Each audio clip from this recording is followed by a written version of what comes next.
Hey YouTubers, Steven here. I'm going to do a quick mechanic video. As you can see, I've already been into it. Doing the rear disc brakes for Jake, from Jake and Dar. Actually, we did all the disc brakes, but when I got to the rear disc brakes, I found that, hello, I thought his caliper was seized.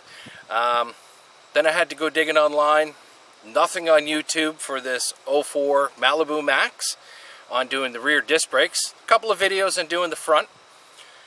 They're exactly like my Dodge Caravan video for changing the front disc brakes. So I'm just going to show you a little ditty in the back. We're going to make this kind of quick because the key thing is there is a big trick on getting these pistons back in on the rear calipers on these Malibu maxxes. So stop talking, Steven, and show me. Alright, let's look. Alright, so just like the Dodge, we've got our 2 bolts to undo our caliper here. And it's a 14mm socket.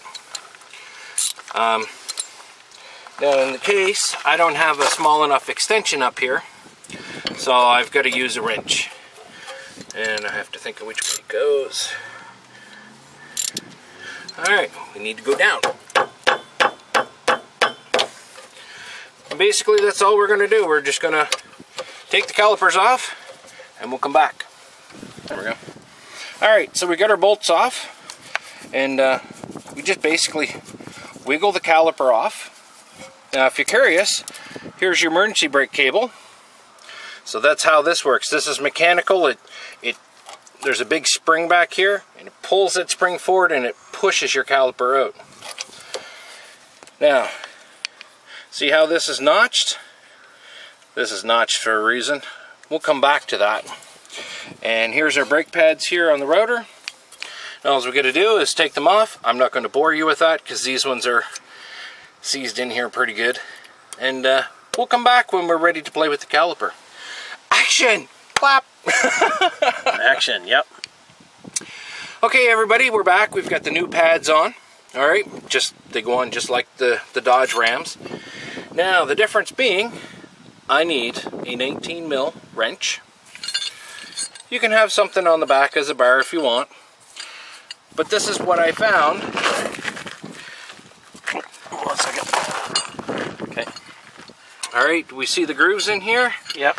What we need to do, we need to take a wrench and line it up with the grooves. Can we see? Here, let me get in a little bit, then I'll back off. We'll just show in here, see? The grooves, we're going to put a wrench in here.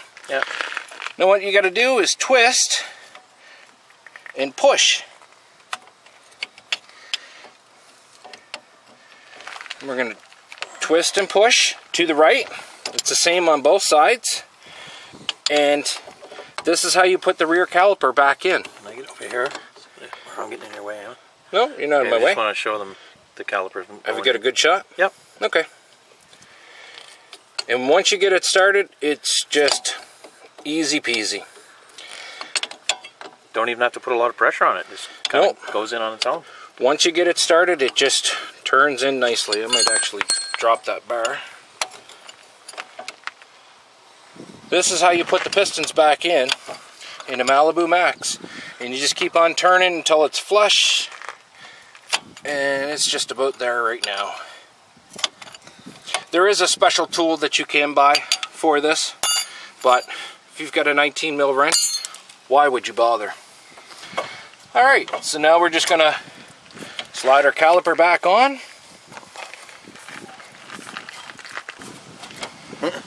Snug it up. Now, don't crank onto these bolts. Alright, you don't need a whole lot of tension on them. Oops. Am I going the right way? Yeah, it's going the right way. So just like the other brakes, right, just snug. You don't have to crank it on super tight. There you go, folks. A couple of little old pads off the back brake shoes. And you just got to get the tire back on. And she's done like dinner. She's done like dinner. Woohoo! Now she'll stop on a dime.